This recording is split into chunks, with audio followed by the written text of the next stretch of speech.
நமஸ்காரம். என் பேர் லதா பார்த்திபன்.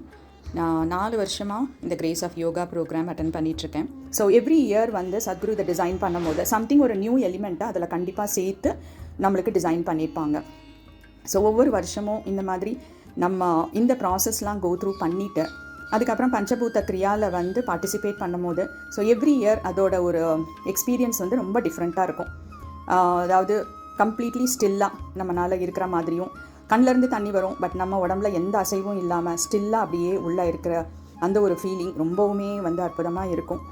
நார்மலாக நம்ம வீட்டிலேருந்து போயிட்டு டக்குன்னு அந்த ப்ரோக்ராமில் கலந்துக்கிறது எப்படி இருக்கும், இது ஒரு பஞ்சபூத கிரியாவோ இல்லை கிரேஸ் ஆஃப் யோகாவோ அட்டன் பண்ணிவிட்டு அதுக்கப்புறம் அந்த ராத்திரி நம்ம அங்கே இருந்து சத்குருவோட மிட் நைட் மெடிடேஷன் அந்த ப்ராசஸில் கலந்துக்கிட்டிங்கன்னா அதோட ஒரு எக்ஸ்பீரியன்ஸ் எப்படி இருக்கும், நீங்களே வந்து அதோட டிஃப்ரென்ஸை தாராளமாக உணர்ந்துக்க முடியும்.